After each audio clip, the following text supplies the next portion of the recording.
बिस्मिल्लाहिर्रहमानिर्रहीम, अस्सलाम वालेकुम and very good morning to all of you. Wake up Pakistan की एक नई एपिसोड के साथ आपकी खिदमत में हाजिर हूँ, आपकी होस्ट सना हारून। और नाज़रीन, आज की सुबह आपकी कैसी है? उम्मीद करती हूँ कि आप लोग जहाँ कहीं भी होंगे खैर आफियत के साथ होंगे। और अब आप लोग उठ भी चुके होंगे, चाय के कप्स भी आप लोग के आगे होंगे, ब्रेकफास्ट भी कर चुके हैं, दफातर जाने वाले लोग दफ्तर जा चुके होंगे, बच्चे स्कूल जा चुके होंगे, लेकिन ख़वातीन चूँकि बैठी हुई होंगी घर में, हमारा प्रोग्राम देख रही होंगी। आज का प्रोग्राम भी बहुत इंटरेस्टिंग है। उसकी वजह यह है कि आपको पता है कि आजकल मार्शल आर्ट्स जो है बहुत ज़्यादा इंपॉर्टेंट हो गए हैं। और मैं समझती हूँ कि आजकल ये वक्त की ज़रूरत भी बन गए हैं, क्योंकि जिस किस्म के हालात हैं तो उसमें ना सिर्फ बच्चे बल्कि बच्चियों को भी इस फील्ड में आगे आने की ज़रूरत है। और इसी चीज़ को प्रमोट कर रहे हैं। एक बड़ी ज़बरदस्त एकेडमी है, मार्कोर एकेडमी, वहाँ से हमें ज्वाइन किया है आज स्टूडियोज़ में उनके जो हेड कोच हैं अब्दुल कदीर खान। और अभी जो रिसेंटली लास्ट वीक एक चैम्पियनशिप हुई है, नेशनल चैम्पियनशिप हुई है, जिसमें उन बच्चों ने जो है, इस एकेडमी के बच्चों ने गोल्ड मेडल विन किया है और दीगर चैम्पियनशिप्स में भी इन्होंने पार्टिसिपेट किया है। तो आइए आपकी मुलाकात करवाते हैं। अस्सलाम वालेकुम ऑल ऑफ यू। सबसे पहले मैं आप लोगों का नाज़रीन तारुफ करवा दूं, जो एक्सट्रीम पे बैठे हुए हैं वो अब्दुल कदीर खान हैं, हेड कोच हैं मार्कोर एकेडमी के। उनके साथ बैठी हुई है जो गोल्ड मेडलिस्ट हैं Abiha Ahmad, very congratulations to you. और उसके बाद बैठे हुए हैं सैयद वजाहत अली खान, और ये स्पेशलाइज्ड कोच हैं। इनके नेक्स्ट बैठे हुए हैं आयान महराज, ये भी गोल्ड मेडलिस्ट हैं, कंग्रेचुलेशन टू यू ऑल्सो। और कैसे मिजाज हैं आप लोग के? खैरियत से हैं आप लोग सब? अच्छा सर, आपसे स्टार्ट करते हैं। कैसे ख्याल आया, पहले तो थोड़ा सा यहाँ से बात करते हैं कि आप कैसे ख्याल आया आपको कि आपको ये एकेडमी बनानी चाहिए और इस तरह से बच्चों को ट्रेन करना चाहिए? बेसिकली पहले हम खुद खेलते रहे और उसके बाद जो किसी प्लेइंग टाइम हमारा थोड़ा सा लो हुआ। उसके बाद जैसे हम स्कूल में भी थे और स्कूल में देखा कि बच्चों में बहुत पोटेंशियल है। और स्कूल में देखा कि यार अगर ये बच्चे स्कूल में वीक में एक दिन की ट्रेनिंग करते हैं और इतना जिनमें पोटेंशियल है और ये इस लेवल पे खेल सकते हैं, इंटर स्कूल जो है डिस्ट्रिक्ट लेवल पे, तो फिर हमने कहा इनके लिए क्लब अगर हो जाए ताकि इनको कम से कम वीक में 5 to 6 डेज इनको ट्रेनिंग मिले, तो फिर देखते हैं क्या करते हैं। तो उसमें माशाल्लाह फिर इन बच्चों ने कराची गेम्स, डिस्ट्रिक्ट लेवल पे, फिर नेशनल लेवल माशाल्लाह मेडल हैं इनके, और ट्रेनिंग करते हैं माशाल्लाह पूरे 6 डेज। और इसमें जो है पूरे 2 आवर्स की ट्रेनिंग करते हैं नॉन स्टॉप, चाहे सर्दी हो, गर्मी हो, रमज़ान हो, हम टाइम मैनेज करते हैं लेकिन ट्रेनिंग जोड़ते हैं। तो इसलिए जब हमने फिर इन बच्चों पे फोकस किया ट्रेनिंग करा के, उन्होंने जो रिजल्ट दिया और जो इनकी फाइट की जो परफॉर्मेंस है तो वो आउटस्टैंडिंग है। तो इस हिसाब से फिर हम लगे रहे, मज़ीद ट्रेनिंग करते हैं, बच्चे भी इम्प्रूव करते रहे। तो माशाल्लाह आज बच्चे नेशनल लेवल पे गोल्ड मेडलिस्ट हो गए और इंशाल्लाह ये तो बहुत ही ज़बरदस्त बात है।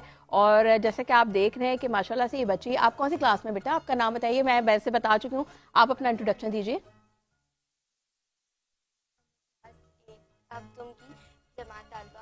ओके। और मैंने गोल्ड मेडल हासिल किया और इन लोगों की मेहनत की वजह से, और अल्लाह ताला का बहुत शुक्र है कि मुझे ऐसे कोचेस मिले, बहुत अच्छे कोचेस मिले और बहुत अच्छी टीम बनी हमारी यहाँ पे। चले ज़बरदस्त। लेकिन आप ये बताइए, वो कौन सी ऐसी चीज़ थी जिसने आपको मोटिवेट किया कि जी आपको जो है ताइक्वांडो में आना है और आपको मार्शल आर्ट सीखने हैं? तो वो कोई फैमिली में है या आपको कौन सी ऐसी चीज़ थी जिसने आपको मोटिवेट किया? जी मेरी फैमिली में मेरे नाना थे। आपके नाना थे? ओके। तो नाना आपके ब्लैक बेल्ट थे क्या? ब्लैक बेल्ट थे। Oh very nice. तो यानी ये नाना से जो है इंस्पायर होके जो है इनके अंदर वो, यानी वो जरासीम पहले से आपके अंदर थे, ब्लड में शामिल थे। Very nice. सर, आप जो है स्पेशलाइज्ड कोच हैं, किस स्पेशलिटी है आपकी मार्शल आर्ट्स को लेकर? देखिए, मार्शल आर्ट्स तो हम 2008 में मैंने ज्वाइन किया था एज अ प्लेयर। और अल्हम्दुलिल्लाह नेशनल लेवल तक और खेलता रहा हूँ मैं। 2012 से लेकर 2021 तक करियर है मेरा एज अ प्लेयर। फिर उसके बाद मेरा मास्टर्स हो गया था health physical education sports sciences में। तो अल्हम्दुलिल्लाह फिर इस फील्ड को हमने परस्यू किया और हम दोनों ने मिलकर इंशाल्लाह हमने ये सोचा था कि इंशाल्लाह एक ऐसी एकेडमी बनाएंगे जहाँ से नेशनल और इंटरनेशनल प्लेयर्स हमारे निकलेंगे। तो अल्हम्दुलिल्लाह अभी तक का सफ़र जारी है और आगे ये तो अभी और प्लेटफॉर्म्स बाकी हैं जिन पे हमें आगे जाना है और अचीवमेंट्स हैं इंशाल्लाह। Good luck. तो आप दोनों का कनेक्शन कैसे हुआ है? हम दोनों साथ खेलते थे। ओके। साथ तो आप लोग दो दोस्त साथ ट्रेनिंग करते थे, साथ दोस्त थे हम दोनों। Okay okay. तो वो दो दोस्त की कहानी, और जो दो दोस्त मिलते हैं, पहले अपोनेंट थे starting at the very beginning we were the opponent. अच्छा, तो फ्रेंडशिप कैसे हुई फिर आप लोगों की? फ्रेंडशिप खेलते खेलते से एक इवेंट में मैं रहता हूँ डिस्ट्रिक्ट वेस्ट में, ये रहते हैं डिस्ट्रिक्ट ईस्ट में। तो इस तरह जब चैंपियनशिप होती तो जिस तरह फिर हम आके मिलते थे कंपटीशन में, तो हाँ मेरे वेट में थे, तो फिर इस तरह कंपटीशन में 1-2 बार खेलना, उसके बाद सलाम दुआ इस तरह हुई। फिर इस तरह काफ़ी अरसा गुजर गया सर 2009-10 से लेकर 2021 तक, तो हम खेलते रहे साथ में और मिलते रहे। नहीं तो आप दोनों एक दूसरे के ओपोनेंट थे। जी जी बिल्कुल। तो वो कौन सी ऐसी चीज थी कि आप दोनों की बॉन्डिंग क्रिएट हुई और आपने कहा नहीं हम तो अच्छे दोस्त भी बन सकते हैं? रिस्पेक्ट बहुत रिस्पेक्ट करते थे, बिल्कुल। मैं और इनका, वही हमारे। इस बात पे तो मुझे बिल्कुल ये बात है कि रिस्पेक्ट जो है ना बहुत ज़रूरी होती है। आप किसी भी फील्ड में हो, कहीं पर भी आप काम कर रहे हो, तो अपने स्पेशली अपने सीनियर्स की जो है रिस्पेक्ट करना आपके ऊपर लाजिम हो जाता है। क्योंकि देखें ये जो आपकी ज़िंदगी है ये एक कारमा की तरह होती है। आपने आज अगर अपने सीनियर्स को आप इज्जत देंगे तो कल आने वाले जूनियर्स आपको इज्जत देंगे। It's vice versa. अगर आप उनको डिसरिस्पेक्ट करते हैं, उनकी रिस्पेक्ट नहीं करते, तो फिर कल वही सब कुछ आपको भी फेस करना पड़ेगा। तो बड़ी ज़बरदस्त आपने बात की, रिस्पेक्ट जो है, क्योंकि कहते हैं कि इंसान जो है ज़बान से ही किसी के दिल पे चढ़ता है, किसी के दिल से उतर जाता है। तो अपनी ज़बान मैं हमेशा आप लोगों से अपने शो के स्टार्ट में भी यही बात करती हूँ कि अपनी ज़बान को शीरी रखिए, अपनी ज़बान को मीठा रखिए और लोगों को अपनी ज़बान से मोहब्बत से अपने गर्विदा बनाइए। तो जी आप दोनों ने आप ओपोनेंट से बहुत अच्छे दोस्त बन गए, फिर आपने सोचा कि जी एक एकेडमी बनानी चाहिए, तो माशाल्लाह आपकी एकेडमी बहुत अच्छा वो करी। तो आप लोग किसी मतलब सिर्फ स्कूल्स में सॉरी आपकी एकेडमी में ही आप लोग कोच हैं, करते हैं, बच्चों को सिखाते हैं, ट्रेनिंग देते हैं, या किसी स्कूल्स वगैरह में भी? जी मैं वाबस्ता हूँ फाउंडेशन पब्लिक स्कूल से, और सर कदीर जो हैं वो IUSS में रिसेंटली बहुत सारी अचीवमेंट्स रही हैं IUSS की सर कदीर की वजह से। आप ही की ट्रेनिंग, मेरी बेटी है, मेरे नीज एंड नेफ्यूज हैं, और अल्हम्दुलिल्लाह मेरी बेटी भी गोल्ड मेडलिस्ट है। मेरे सिंध इंटर स्कूल में गोल्ड मेडलिस्ट है अभी है। जी अभी है, उसका नाम भी अभी है। जी। तो माशाल्लाह, तो आप लोगों से तो वैसे भी खैर मुलाकात है, लेकिन मैंने कहा प्रोग्राम में आए तो नाजरीन को आपकी सारी डिटेल्स पता होनी चाहिए, ताकि लोग हमारा जब प्रोग्राम देखें और मोटिवेट होकर आप लोग से कांटेक्ट करें। जी बेटा आप बताइए, अयान महराज, आपको आपकी फैमिली में कोई है, या आपको कौन सी ऐसी चीज़ थी जिसने अट्रैक्ट किया कि जी मुझे मार्शल आर्ट सीखने और बस ब्लैक बेल्ट भी बनना है? शौक था, और मेरे पापा का ड्रीम भी था ना कि मुझे बड़े लेवल पे खेलते हुए देखें। ओके, तो आप अपने फादर का जो है ड्रीम चेस कर रहे हैं, ज़बरदस्त। तो स्टार्टिंग में कोई मुश्किल हुई, कहीं आपको डर खौफ फील हुआ कि ऑब्वियसली इसमें चोटें भी लगती हैं और डांटें भी पड़ती हैं कोचेस से, पिटाइयाँ भी होती हैं? At the very beginning, when it was the first day of Ayan Miraj, he was literally crying. ये रो रहे थे, और ये तकरीबन येलो बेल्ट, ग्रीन बेल्ट तक, ब्लू बेल्ट तक इवन फाइट्स जब भी खेलते थे रोते थे, आंसुओं से रोते थे, और आज माशाल्लाह रुलाते हैं। माशाल्लाह, जबरदस्त, very nice, very nice, very nice. तो अच्छा, अब आगे क्या है, क्या सोचा है? बस बड़े लेवल पर खेलना है। बड़े लेवल पे खेलना है। फैमिली, फादर का तो ड्रीम है। मम्मा डरती हैं क्योंकि माएँ होती हैं ना, उनका दिल बड़ा कमजोर होता है। मैं भी जब मेरी बेटी को जब चोटें लगती थी तो मेरा भी दिल अंदर से ना यूं धक धक कर रहा होता था। माएँ बेचारी होती हैं, तो होता है कभी मम्मा बोलती हैं कि छोड़ो, क्या चोट लग जाएगी क्या? मम्मा कहती है मतलब पढ़ाई करो, इसको छोड़ के ना, ओके, पढ़ने पर ध्यान दो। तो स्टडीज आपकी अफेक्ट होती हैं, डिस्टर्ब होती हैं, या वो भी सही माशाल्लाह वो सब बैलेंस चल रहा है? बैलेंस। आप कौन से स्कूल में पढ़ते हैं? मैं हिल्टन पब्लिक स्कूल। ओके, और कौन से ग्रेड में आप? मैं 7th ग्रेड में। पढ़ाइयाँ तो टफ हो जाती हैं, तो मैनेज कैसे करते हो? बस टाइम निकालना पड़ता है, किस तरीके से टाइम निकालना पड़ता है। सही बात है, जब आपके कोई ड्रीम्स हो और आप कुछ बनना चाहते हैं तो उस अपने गोल को अचीव करने के लिए आपको टाइम मैनेजमेंट तो ज़रूरी हो जाती है। टाइम मैनेजमेंट अगर आप करेंगे तभी आप अपनी स्टडीज़ को और आपके जो अदर एक्टिविटीज़ हैं, एक्स्ट्रा करिकुलर जिनको कहा जाता है, वो आप तभी मैनेज कर सकते हैं।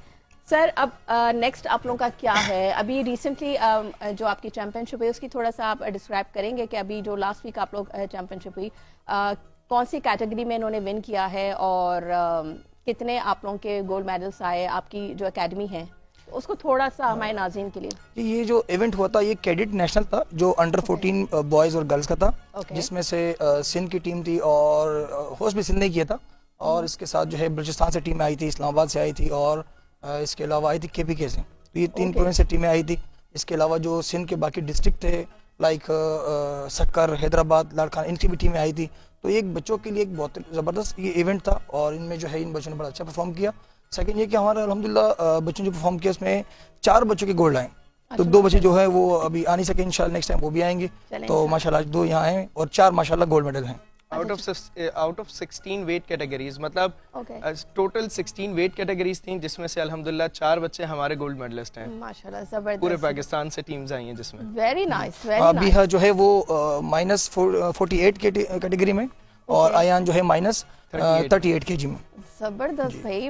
और इसको अच्छा, अपना वेट भी मेंटेन करना, पढ़ाई के साथ साथ, ट्रेनिंग के साथ साथ अपना वेट भी मेंटेन करना पड़ा। ये भी बहुत जरूरी है Weight क्योंकि maintain। आजकल बच्चे जंक फूड बहुत बहुत खाते हैं, ज्यादा, तो वेट तो ऐसे जो है आपका बढ़ता है। ऐसे। तो अच्छा भाई, वेट मैनेज करने के लिए दिल तो चाहता होगा बर्गर खाने का, पिज्जा खाने का, है KFC खाने का, ये सब दिल तो बहुत चाहता होगा। जी। तो फिर कैसे रोकते हो अपने आप को? मतलब बिल्कुल आखिरी दिन वेट कम करना होता है। पहले तो मतलब खाते हैं तो हल्का। पहले खाते रहते हो, अच्छा चलो चैंपियनशिप जैसे करीब आएगी तो फिर डाइट करेंगे और फिर कंट्रोल करेंगे। ओके। अच्छा, फ्रेंड्स सारा डरते तो होंगे कि यार इससे, इस बच्चे से नहीं लड़ाई करनी है ना? नहीं डरते? तो मतलब कभी मोहल्ले में कभी इसका कोई नाजायज फायदा उठाया है कि फ्रेंड्स? क्योंकि होता है ना, स्पेशली लड़कों का तो बिल्कुल होता ऐसे है ही है। डिसिप्लिन कि बहुत जी- सिखाते हैं हम। Discipline। बेसिकली हमारा मेन फोकस सबसे पहले होता है डिसिप्लिन पे, कि भाई ऐसा नहीं है कि जो आप सीख रहे हैं वो जाके आप घर पे से अप्लाई करना शुरू कर दें। कुछ बच्चे होते हैं सम टाइम पेरेंट्स भी अप्लाई करेंगे, क्या कर रहे हैं भाई आप, तो इसलिए पेरेंट्स पे, छोटे बहन भाई पे, कजन पे कोई इस तरह अप्लाई ना करें। हाँ, अप्लाई करें जो जगह है वो रिंग है, आप ट्रेनिंग करें, आए खेलें अपने वेट कैटेगरी में, जिससे आपकी फाइट आप खेलें। अब माशाल्लाह जैसे अबिहा की जो है वो 5 इसकी फाइट्स हुई हैं गोल्ड तक आने के लिए। एक फाइट से नहीं हुई, इसने 5 फाइट इसने खेली। 5 5 जो है राउंड्स होते हैं ना? नहीं, राउंड्स 2 राउंड से, एक फाइट में 2 राउंड से, अच्छा, 2 मिनट्स के। Best of 3। जी जी, अच्छा, बेस्ट ऑफ 3। ओके। जी। तो इस हिसाब से मतलब 5 बच्चों से इसने फाइट की और 5 बच्चों से इसने फाइट की। क्या बात है भाई, जबरदस्त। I am inspired. और वैसे मेरी बेटी का नाम भी अबिहा है, तो वो हम नाम हो आप उनके। तो अच्छा, मुझे अब आप बताइए कि आपने कभी ये चीज़ अप्लाई किया? आपके फ्रेंड्स वगैरह के यार डरते हैं कि यार नहीं, इनसे नहीं डरते, प्राउड फील करते हैं? जी थोड़ा बहुत।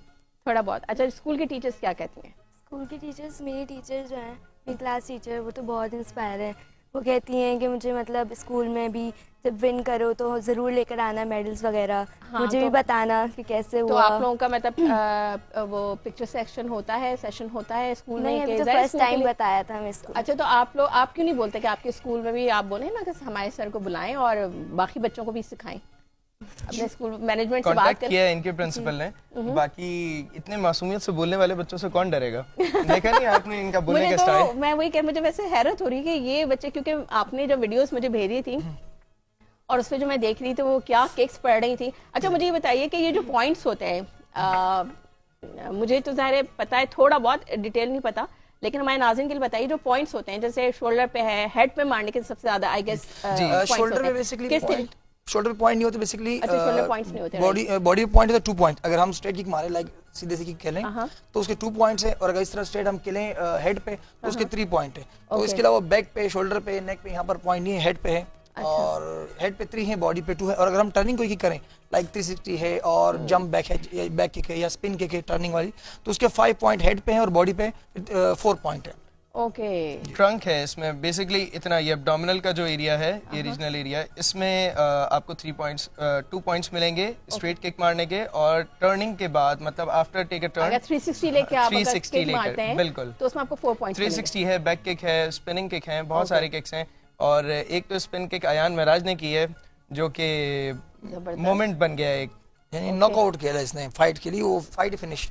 जबरदस्त। हाँ, ऑब्वियसली उसके बाद तो फिर कुछ बनता रहता नहीं है। अच्छा, मुझे ये बताइए कि ऑब्वियसली जब इस तरह की चैंपियनशिप्स होती हैं तो अक्सर ये देखने में आता है कि वो डिस्प्यूट्स हो जाते हैं, जो डिसीजंस होते हैं। जी। तो कभी इस तरह के देखने को मिले, ऐसा फेस किया आपने कभी? हाँ, होता है सम टाइम। देखें, रेफरी और जूरीज भी जो है वो हाँ। इंसान ही है, उनसे भी हाँ, गलती होती है। obviously। सम टाइम कोई गलती होती है, उसके लिए फिर जो है प्रोटेस्ट करते हैं। तो प्रोटेस्ट प्रॉपर देखते हैं कि भाई आपसे ये मिस्टेक हुई है, फिर वो जाते हैं टेक्निकल कमेटी के पास। होती है, फिर वो रिजल्ट हाँ, वो फिर वो वीडियोस देखते हैं कि हाँ यार, ये पहले वो के इस पॉइंट पे, इस टाइम पे ये मिस्टेक हुई है रेफरी से या जूरी से या सामने वाले प्लेयर्स जो भी है वो हम बताते हैं।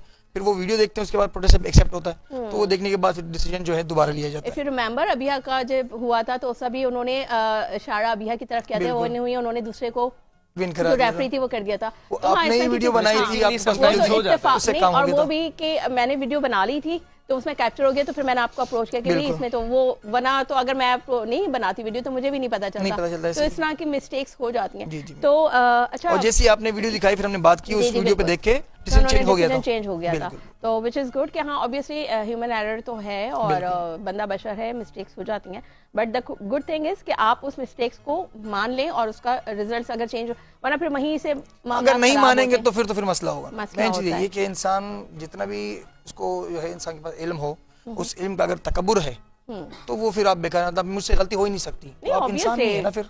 अब तो फिर इंसान ही इंसान अगर है। इंसान से गलती हुई तो लिहाजा आप एक्सेप्ट करें, जैसे हमसे होती है एक्सेप्ट करते हैं, बच्चों से होती है एक्सेप्ट करते हैं, बिल्कुल। तो हम कहते हैं जो होता अच्छा, है एक्सेप्ट ये करें। ठीक है, ये तो चीज़ें हो गई। अब मुझे ये बताइए कि ज़ाहिर है फाइट्स होती हैं, ट्रेनिंग के दौरान भी इंजरीज तो होती होंगी, तो लेकिन ट्रेनिंग के दौरान आई गेस इतनी बड़ी शायद इंजरीज ना होती हों क्योंकि वो एक ट्रेनिंग हो रही होती है, लेकिन जब चैंपियनशिप चल रही होती है और बच्चे वहाँ जाके जब परफॉर्म कर रहे होते हैं और जब फाइट्स हो रही होती हैं, तो कभी कुछ खुदा न खासा ऐसा हो कि कोई ऐसी सीरियस इंजरी हो गई हो? बेसिकली इस तरह की कोई सीरियस इंजरी होती नहीं है, क्योंकि ताइक्वांडो में ये अच्छा, ये ओलंपिक स्पोर्ट्स है और इसमें सेफ्टीज बहुत, like chest guard, head guard, elbow और शिन जो है प्रोटेक्शन बहुत। नहीं, जैसे अगर किक मार रहे हैं, अगर बच्चा किक कोई लग भी किक जाए, मार रहा है फेस पे, कहीं नोज पे स्पेशली, क्योंकि हमारा नोज Like जो है ब्लीडिंग हो जाती फेस है, का बड़ा सेंसिटिव बिल्कुल है। ब्लीडिंग हो जाती है और 5 मिनट बाद वो अगर ज्यादा इशू तो डॉक्टर के पास चलते हैं, वरना तो काफी इवेंट्स में ऐसा होता है कि डॉक्टर्स वहाँ मौजूद होते हैं, Okay. वो देखते हैं वो वक्त तो जो भी इमरजेंसी मतलब ट्रीटमेंट पूरी होता है वो कर लेते मेडिकल हैं। टीम भी वहाँ वहाँ मौजूद होती फर्स्ट है, एड टीम होती है, मौजूद Okay. होती है।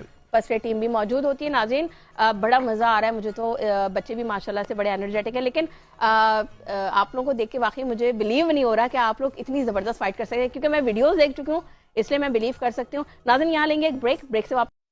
वेलकम बैक नाज़रीन। नाज़रीन, जाने से पहले ब्रेक पे हम बात कर रहे थे मार्शल आर्ट्स के हवाले से और कोचेस बता रहे थे कि इंजरीज भी आती हैं, लेकिन बच्चे इतने मोटिवेटेड होते हैं कि स्पेशली जिस वक्त फाइट हो रही है और चैंपियनशिप चल रही है तो वो कहाँ चोट लगी, किधर चोट लगी, कुछ उनको इसका ख्याल नहीं रहता, बस मोटिवेटेड होते हैं और बड़े पैशनेट होते हैं कि जी गोल्ड मेडल विन करके आना है। जी सर, आप कुछ बता रहे थे ब्रेक पे जाने से पहले। जी बिल्कुल, वो इंजरी के हवाले से आपने सवाल किया था। इंजरीज देखें, दो तरह इंजरीज होती है, एक होती है मसल इंजरी जिसमें जो है उसकी रिकवरी भी क्लब में ही होती है, ट्रेनिंग में होती है मसल इंजरी की, और एक होता है कोई खुदा न खासा कोई फ्रैक्चर हो गया, कुछ जो है कोई एंकल ट्विस्ट हो गया, तो इस हिसाब से अगर कोई इस तरह की इंजरी हो तो वो फिर जाहिर सी बात है रेस्ट पे जाते हैं। लेकिन जो हमारे बच्चे हैं जैसे अबीहा है, अयान है, इस तरह बाकी सीनियर बच्चे हैं क्लब में, वो ऐसे हैं लाइक 2020 से वो ट्रेनिंग पे हैं, जैसी कोविड ख़त्म हो रहा हम ट्रेनिंग पे आए Okay. और अभी तक वो ट्रेनिंग पे।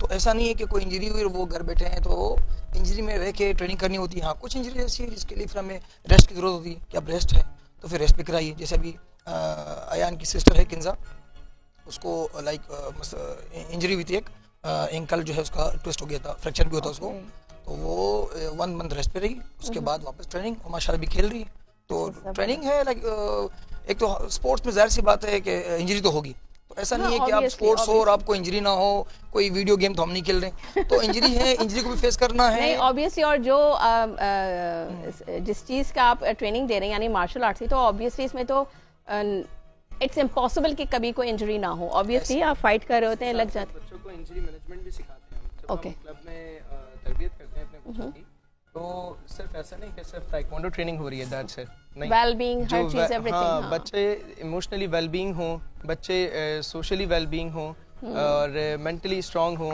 फिजिकली जो है स्ट्रांग हो, तो इन सब चीज़ों पे हम काम करते हैं ऑलरेडी। जैसे कि हम एजुकेशन को भी अगर लें तो वो 3 डोमेन पे बेस करती है, आपके कॉग्निटिव डोमेन, अफेक्टिव डोमेन और साइकोमोटर डोमेन में। तो साइकोमोटर डोमेन एक ऐसा डोमेन है जिसके अंदर टोटल फिजिकल स्ट्रेंथ पे आपकी बात हो रही होती है, टोटल आपकी फिजिकल अपीयरेंस पे बात हो रही होती है। तो उसके लिए अल्हम्दुलिल्लाह हम ख़ुद भी एजुकेट बच्चों को भी करते हैं और ख़ुद भी फर्दर स्टडीज़ कर रहे हैं और साथ साथ सर्टिफिकेशंस करते रहते हैं, और अभी भी मेरी एक डिग्री जारी है और सर कदीर भी जो है वो साथ में स्टडीज़ कर रहे हैं अल्हम्दुलिल्लाह। अच्छा, माशाल्लाह, इसी से रिलेटेड आप लोग? इसी से रिलेटेड। ओके, ज़बरदस्त। यानी सिखा भी रहे हैं, खुद सीख भी रहे हैं, क्योंकि ऑब्वियसली सीखने का अमल तो ताहयात जारी रहते हैं। कहते हैं ना कि वो सीखने का अमल माँ की गोद से ही स्टार्ट हो जाता है। बिल्कुल। तो बड़ी अगर आप बीच में गैप ले लेंगे, जैसे आप टीचर बने हैं, टीचर के बाद आपको अपनी ट्रेनिंग जारी रखनी है। अगर आपकी ट्रेनिंग बीच में रुकती है तो आप बहुत बाउंड हो जाएंगे, लिमिटेड हो जाएंगे, बिल्कुल ऐसा है। आप अपने बच्चों में और स्किल्स डेवलप नहीं कर सकते और ठीक है, ज्यादा नई नई टेक्निक्स आ जाती हैं, बिल्कुल। डिफरेंट आ जाती है, क्योंकि अगर आप थोड़ा सा बैक चले जाएं और अगर अपने स्टूडेंट लाइफ की बात करें, जिस वक्त आप लोग खुद ट्रेनिंग ले रहे थे, तो उस वक्त जो टेक्निक्स होंगी या उस वक्त की जो चीज़ें होंगी, अब अगर आप वो कंपेयर different करें थी। तो काफ़ी चीज़ें उसमें इम्प्रूवमेंट आ गई होगी, कुछ जिद्दत आ गई होगी, बिल्कुल। तो ऑब्वियसली वो आप लोग इस वजह से आप लोग को ट्रेनिंग बिल्कुल, देना बिल्कुल जैसे जरूरी होता रियल होगा। वर्ल्ड सिनेरियोज जो हैं वो आहिस्ता आहिस्ता चेंज हो रहे हैं, ग्लोबल वार्मिंग को देख लें आप, और बिल्कुल। चीज़ें हैं वो सारी चीज़ें चेंज हो रही हैं, तो उसको देखते हुए हमने अपना किरदार अदा करना है सोसाइटी में रहते हुए। ठीक है। अच्छा सर, ये बताइए कि ऑब्वियसली जब आप लोग इनको ट्रेनिंग दे रहे होते हैं तो आप लोग डिफरेंट टेक्निक्स यूज़ करते होंगे ताइक्वांडो की, राइट? तो उसमें जब आप जो टेक्निक्स यूज़ करते हैं क्या स्ट्रैटेजीज होती हैं आपकी? कभी कोई आपकी जो स्ट्रैटेजी जो भी आप बनाते हैं या जो भी टेक्निक्स हैं उसको जब आप इनको सिखा रहे होते हैं तो उस वक्त कभी कोई आपको चैलेंजेस का सामना करना पड़ा कि यार ये टेक्निक जो है ये बच्चे को मतलब हम सिखा सिखा के थक गए और बच्चा उसको अडॉप्ट नहीं कर पा रहा, कभी ऐसे चैलेंजेस का सामना करना पड़ा है? बिल्कुल होता है इस तरह। जूनियर में जब ये खुद अभी सीनियर में आए हैं, जैसे अगर जूनियर में बच्चे हैं तो उनको समझाना उनका एक अलग लेवल होता है, बेसिक लेवल को समझाने में, तो वो समझने में थोड़ा सा टाइम लेते हैं। सम टाइम पेरेंट्स होते हैं कि जैसे बच्चे आ गए तो बस सोचते हैं कि भाई मेरा बच्चा उस बच्चे के साथ कंपेयर करते हैं कि इस तरह हो जाए, आज ही ब्लैक बेल्ट बन जाए। हाँ आज ही मतलब एक दिन में वो Obviously, it's हाँ तो not इस तरह चाह रहे possible, हैं। हाँ। लेकिन इस तरह होता है जब जूनियर होते हैं बच्चे हैं तो उस टाइम को समझाना, उनको सिखाने एक अलग पैटर्न पे काम करना पड़ता है। जब वो सीनियर में आ गए, लाइक जैसे भी ये हैं, अभी यहाँ है अयान है और वो बच्चे जो नेशनल लेवल पे खेल रहे हैं, अब इनकी ट्रेनिंग टाइम भी बढ़ गया, ये 2.5 से 3 घंटे और पूरे 6 डेज ट्रेनिंग करते हैं। जो जूनियर बच्चे उनको वीक में 3 डेज बुलाते हैं Friday, और Saturday, 1 डे Sunday। हाँ 1.5 आवर, ताकि वो बस ये कभी कंटिन्यू करें। और बाकी जो सीनियर बच्चे हैं उनको अच्छा, वो समझाना, daily फिर आपका एक एक पूरे टेक्निक पे 6 days a week, काम 6 करते days रहना। in a basically week। वजह है, उसके पीछे भी रीजन है, हमारी बॉडी अडेप्ट कर सके उस चीज को, बिल्कुल। वरना हमारी बॉडी की आदत ना हो और हम डायरेक्ट आते ही 6 दिन 7 दिन खींचना तानना शुरू कर दें, बच्चा एक तो भाग जाएगा और प्लस उस पर बर्डन आ जाएगा, ओवरलोड हो जाती है अगर बॉडी, तो फिर मसल प्रिपेयर होने के बजाय और ज्यादा वीक हो जाता है, स्ट्रांग होने के बजाय वैसे भी बैकवर्ड सर, आता है। अगर आप वैसे भी एक नॉर्मल एक्सरसाइजेस भी आप शुरू करते हैं, आप नहीं करते, लेकिन अचानक जब आप एक्सरसाइज शुरू करते हैं तो नाज़रीन आपने भी देखा होगा कि हमारी जो बॉडी की मसल्स हैं वो काफ़ी पुल हो जाती हैं, क्योंकि आपकी बॉडी की मसल्स यूज टू नहीं होती। और आप अचानक से जब आप एक्सरसाइज कोशिश करते हैं जी, अब आप स्मार्ट लगे और आप अपनी वेलबींग के ऊपर काम कर रहे हैं, अपनी पर्सनल ग्रूमिंग पे काम कर रहे हैं और आप चाहते हैं जी आप स्लिम और स्मार्ट नजर आएं, और फिर आप अपना बनाते हैं कि जी आपने डाइट भी करनी है और आपने एक्सरसाइज भी करनी है, तो वो इनिशियली जो है वो फर्स्ट वीक आपके लिए बड़ा टफ होता है क्योंकि मसल्स यूज टू नहीं होती, लेकिन ग्रेजुअली आपकी मसल्स जब और आपकी बॉडी यूज टू हो जाती है तो फिर वो आपको उसका रिटर्न देना शुरू करती है। तो ऑब्वियसली आप लोग जो काम कर रहे हैं तो उसमें तो ऑब्वियसली बहुत एनर्जी की भी ज़रूरत है, तो आप लोग इनको जैसे कि भी डाइट का आप बता रहे थे, और मुझे याद है कि मेरे जो नेफ्यू है हुज़ैफा की बात करूंगी, तो माशाल्लाह वो भी उसकी हाइट वाइट अच्छी है, बिल्ड अच्छी है, तो आप उसको मतलब बड़ा होता था कि नहीं आपने ये नहीं खाना है, तो बच्चे सुन लेते हैं बात। बहुत ज्यादा जो और सीनियर क्या बच्चे चीजें हैं, खानी चाहिए बच्चों को? आप ये तो कह रहे हैं ठीक है जंक फूड तो वैसे भी आपके नॉर्मल लाइफ में भी आपको डेली बेसिस पे वो नुकसान दें, लेकिन इन बच्चों को जो आप कहते हैं तो कौन सी ऐसी इनको अपनी डाइट में कौन सी चीज़ों का ज़्यादा इस्तेमाल करना चाहिए जिससे इनकी मसल्स भी स्ट्रांग हों और इस फाइट को लड़ने के लिए जो है वो थोड़े से एनर्जेटिक भी हों, स्ट्रांग भी हों? बेसिकली सबसे पहले जो हम फोकस करते हैं डाइट पे, वो जिस तरह हमारा जो लंच और डिनर में होता है, तो हम यही कहते हैं कि आप कोशिश करें कि कम से कम वीक में 2 और 3 डेज आप जो है मटन या बीफ लाजमी खाएं, जो कि माशाल्लाह आजकल के बच्चों को ये अवेलेबल है, लेकिन वो खाएंगे नहीं। कुछ बच्चे होंगे जंक फूड का जो टेस्ट मुंह को लगा हुआ है ना वो तो छूटता ही नहीं है कि नहीं बस वो बर्गर खाने, और वो भी खास तौर से पिज्जा खाने। चिकन। जी हाँ नहीं, अच्छा मजे की बात ये कि आप आई गेस आप मेरी इस बात से अग्री करेंगे और नाज़रीन आप भी अग्री करेंगे, क्योंकि अगर हम अपने चाइल्डहुड की बात करें तो जी जनाब बिरयानियाँ और जो खोर में है वो दावतों में या किसी की शादी ईद त्यौहार पे ही खाने को मिलते थे। आजकल तो समझ नहीं कुछ खाने को, अच्छा क्या पकाना है जी, कुछ समझ नहीं आ रहा जी बिरयानी बना लो, कुछ समझ नहीं आ रहा जी खोरमा बना लो। अब हमारा जो लाइफ स्टाइल है कुछ इस तरह का हो गया, हमारे खानों हमारी जो ग़िज़ाएं हैं वो इस तरह की हो गई हैं कि हम जो ऑयली खाना और इस टाइप की चीज़ें हम ज़्यादा यूज़, वरना वेजिटेबल्स हमारी बॉडी के लिए बहुत ज़रूरी है, क्योंकि ज़ाहिर है देखिए मिनरल्स हैं, विटामिन्स हैं, फाइबर है, कार्बोहाइड्रेट, हर चीज़ ज़रूरी है।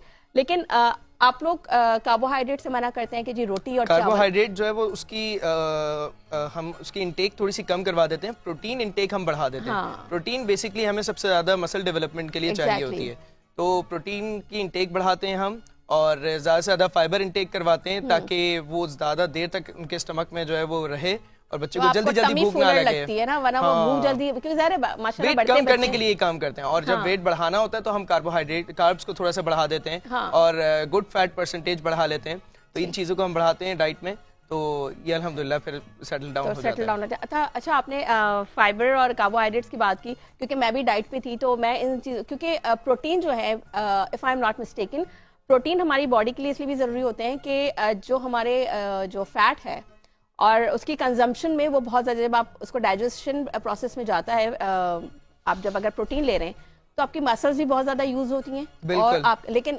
इंस्टेड ऑफ दिस अगर आप कार्बोहाइड्रेट्स लेंगे तो खाली 3% जो है आपके मसल्स यूज़ हो रहे हैं या आपके जो डाइजेशन प्रॉब्लम, लेकिन अगर आप इसी उसको आप कन्वर्ट कर देते हैं उसके ऊपर प्रोटीन पे तो वो ज्यादा, तो मैं सही कह रही हूं? बिल्कुल बिल्कुल ऐसे ही है। इवन तो आपके जो ये नाखून है ना, ये भी इसमें भी प्रोटीन का कमाल है, कि जो नाखून आपका अगर यहाँ से टूट जाए और फिर नया आए तो उसमें भी प्रोटीन का कमाल है। प्रोटीन आपकी ओवरऑल जो है डेवलपमेंट पे बड़ा कारआमद होता है। ज़बरदस्त। तो फिर आप लोग सुन लेते हैं, रोक लेते हैं चीज़, अपनी शौक की चीज़ों को अवॉइड करते हैं, लेकिन जैसे इन्होंने कहा कि एक दिन पहले, उससे पहले तो हम खा रहे होते हैं। जी। अच्छा, अगर किसी बच्चे का ओवरवेट है तो उसको तो आपने बोला कि जी अपने बच्चे का अगर वो उसको वेट बढ़ाना है तो उसको कितना टाइम लगता है? आप मतलब चैंपियनशिप से कितना अर्सा पहले आप उनको बोलते हैं कि जी आपने वेट अपना इतना करना है? और स्पेशली ये बताइए, पहले आप इसका जवाब दें, फिर एक और सवाल करती हूँ आपसे। जी अच्छा, वेट बढ़ाने के लिए हम जंक फूड तो ऑब्वियसली हम उनको वो नहीं करेंगे। हम ज़्यादा से ज़्यादा जो है वो उन्हें कार्ब्स और प्रोटीन दोनों की इंटेक बढ़ाने का कह देते हैं। और फर्दर ये कि बच्चे का वेट जो जैसे ग्रोथ हो रही होती है बच्चे की, वो वेट अपने आप बढ़ रहा होता है। ड्यूरिंग द ट्रेनिंग हम उसको कंट्रोल करते हैं कि ट्रेनिंग किस लेवल की करवानी है, इंटेंसिटी उसकी कितनी रखनी है, इंटेंसिटी हाई रखनी है, उसका वॉल्यूम कितना रखना है। तो उसके ज़रिए हम जो है इन चीज़ों को मैनेज करते हैं कि उसका वेट बढ़ाएं या कम करें, इस तरीके से होता है ये। ओके। अच्छा सर, मैंने देखा था 3-3 साल के बच्चे, छोटे छोटे से बड़े क्यूट से बच्चे हैं, और वो बच्चियां भी बड़ी डॉल्स लग रही हो, वो उनको ट्रेनिंग देना अपनों को ज़रा एक वो बड़ा चैलेंज होता है, इतने छोटे बच्चे नहीं इतना अंडरस्टैंड करते ना। 3 साल का बच्चा है तो उसको क्या इतनी समझ होगी, बस उसको ये पता है जी मैंने फाइट करनी है, लेकिन वो जो टेक्निक्स हैं, इन बच्चों को जो है ट्रेनिंग करने में आप लोगों को कितने हार्डल्स का सामना करना पड़ता है? बेसिकली ये जो छोटे से बच्चे हैं, इनके लिए स्पेशल कोच जो है वो सब वजह है। छोटे जो बच्चे जितने हैं स्कूल में भी होते हैं, लेकिन ये कि जो भी कुछ छोटे बच्चे जो ट्रेनिंग है पैटर्न, वो भी हमने ऐसे ही रखा है कि वो बच्चे कर सके, उनके ऊपर ज़्यादा लोड ना है कि वो बिल्कुल थक जाए कि दिन में और नेक्स्ट वो है। अक्सर पेरेंट होते हैं हमारे पास के सर वो बच्चा एक्टिव है, ये बच्चा इसको थोड़ा सा आप एक्स्ट्रा टाइम दें।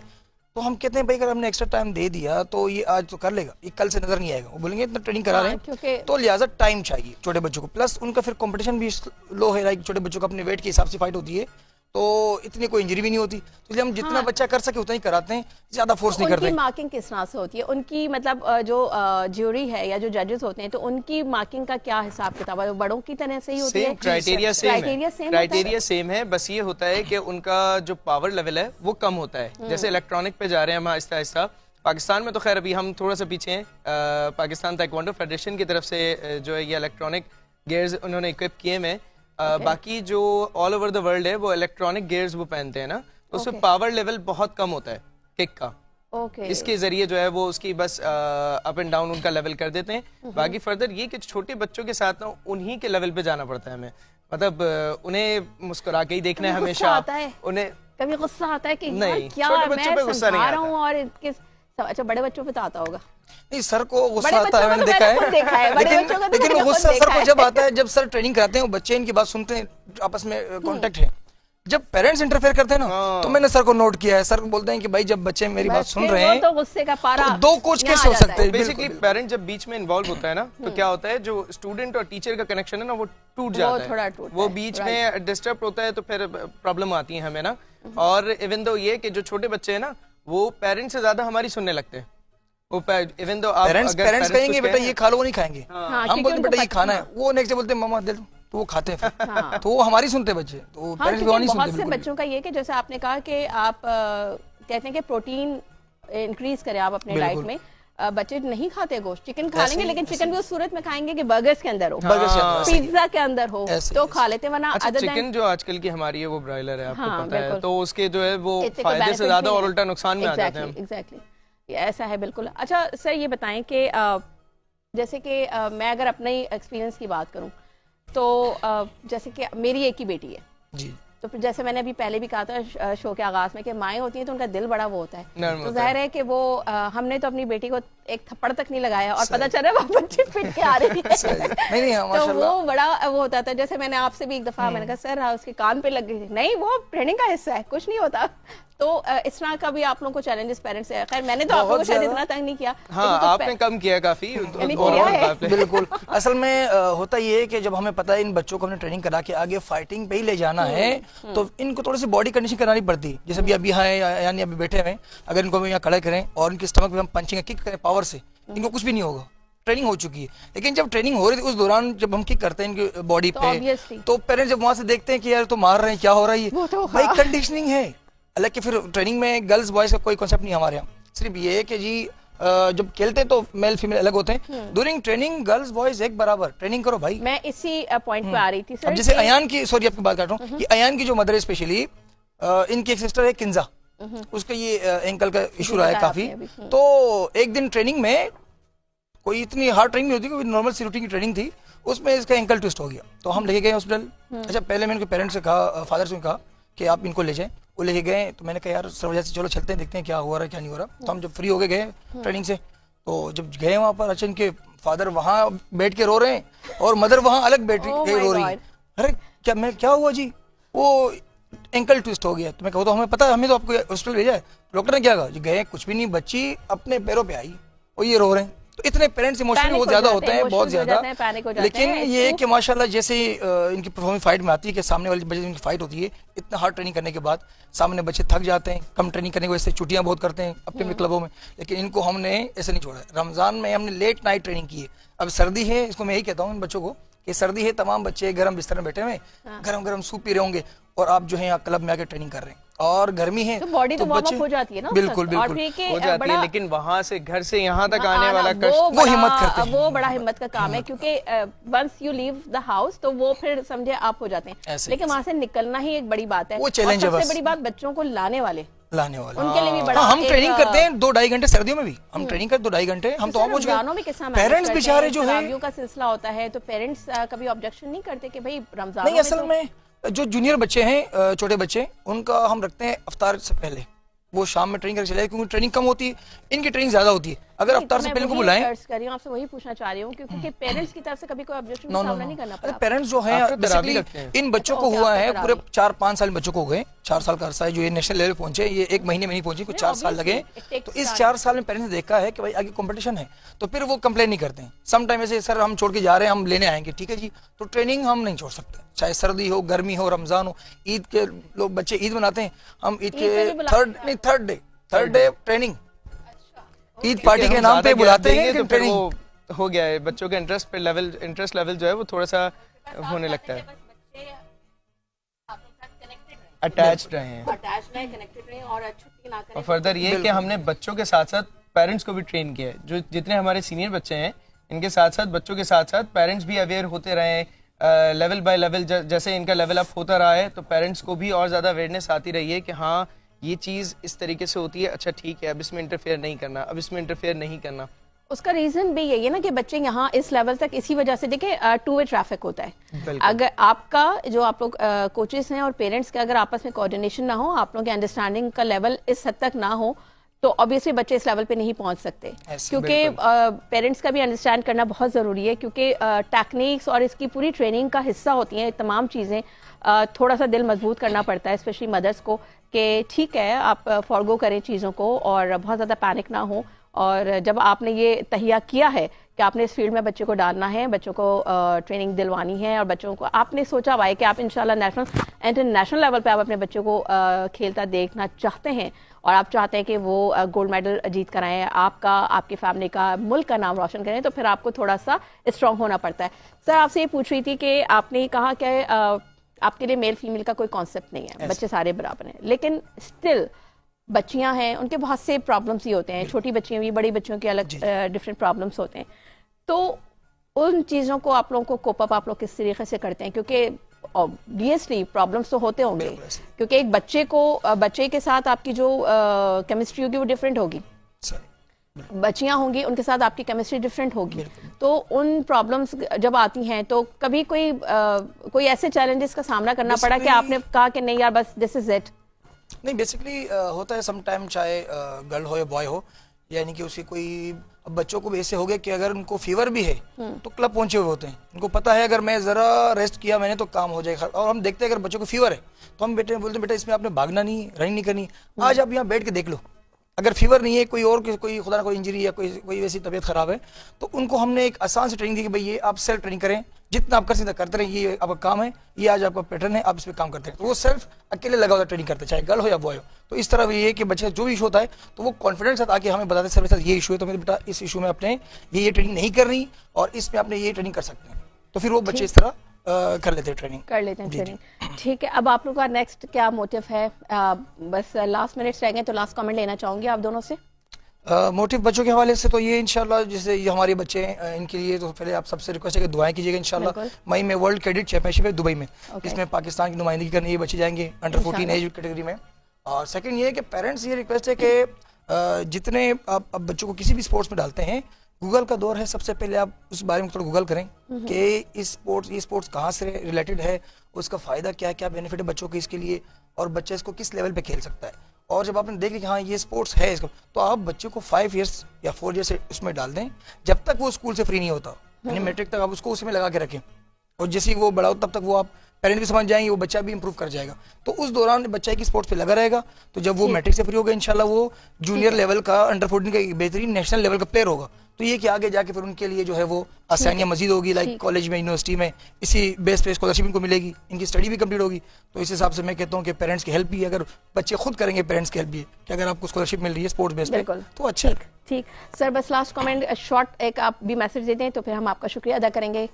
बस कमेंट ये है कि तमाम बच्चों से मेरी यही दरख्वास्त है जो इस शो को देख रहे हैं लोग, उनके ज़रिए कि अपने बच्चों को किसी ना किसी स्पोर्ट्स में लाजमी टैग रखें, क्योंकि हमारे आजकल की जो डेली रूटीन्स हैं उसमें डेली लाइफस्टाइल हमारा बिल्कुल चेंज हो गया है, जिसमें मेहनत मशक्क़त बिल्कुल ज़ीरो हो गई है। ये मेहनत मशक्क़त बहुत ज़रूरी है आपकी सेहत के लिए, और सेहत से बड़ी कोई दौलत नहीं है। बिल्कुल, आप तमाम लोगों का बहुत शुक्रिया सर, आपका भी बहुत शुक्रिया, आपका भी बहुत शुक्रिया, बच्चों आप लोगों का भी बहुत शुक्रिया, and very good luck for your next championship. नाज़रीन, आपने देखा ये हमारा सेगमेंट, और उम्मीद करती हूँ कि आप लोगों को भी काफ़ी इसमें नॉलेज मिली होगी, और बस आप लोग भी जल्दी से इनसे कांटेक्ट करें, अपने बच्चों को भी मार्शल आर्ट सिखाएं। यहाँ वक्त तो एक ब्रेक का, स्टे विद अस।